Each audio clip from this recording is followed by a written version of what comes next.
Hi, and welcome to another presentation from your business tutor, learning your way, anytime, anywhere. In today's presentation, we're going to turn to our second type of organisation, and that is partnerships. So what will we learn about partnerships? Well, first of all, we're going to find out what is a partnership. And after that, we're then going to explore the advantages and disadvantages of being a partnership. So what is a partnership? A partnership is an organisation in the private sector that is owned, run and financed by between 2 and 20 partners. The most popular types of partnerships tend to be professional organisations, such as lawyers, accountants or doctors. So what are the advantages of being a partnership? Well, first of all, each partner brings their skill base to the organisation. So in terms of a lawyer's firm, you might have one lawyer who's the expert in corporate law, another one who's the expert in family law, and another one who's the expert in criminal law. Each partner brings their skill to the organisation and makes the organisation stronger. So the second advantage is shared responsibility. Because each partner owns the organisation, they are involved in decision making. That means that the partners can talk to each other about decision making and hopefully don't have all that burden of responsibility on themselves. Because they're able to share it and share ideas, hopefully they can come to a better decision. Another advantage of being a partnership is all your financial data can be kept private.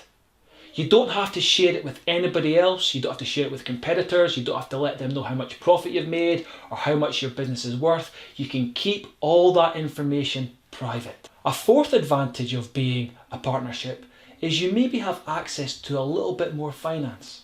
With a sole trader there was one person.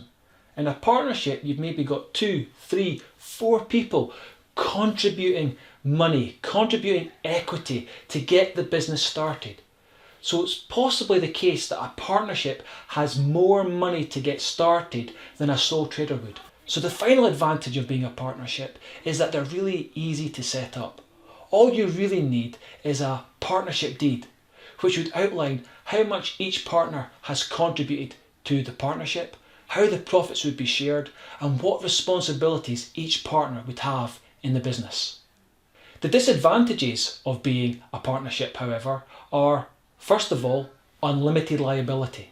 So just like a sole trader, in the eyes of the law, the partnership business and the partners are the same thing.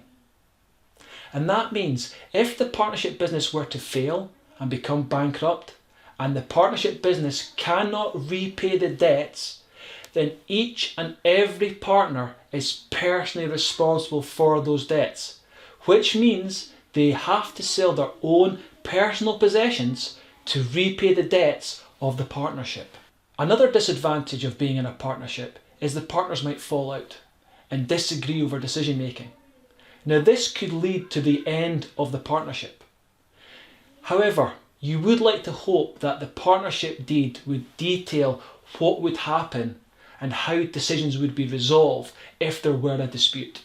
So another disadvantage of being in a partnership is that the profits need to be shared amongst the partners. And that would be determined by what was detailed in the partnership deed. And the final disadvantage of being in a partnership is that should the partners fall out, or should one of the partners die, or should one of the partners want to leave the partnership, then that means the partnership ends at that point. And that's called a dissolution of the partnership. So what have we learnt in this presentation? Well, first of all, we've found out what a partnership is. And after that, we identified the advantages and disadvantages of being a partnership.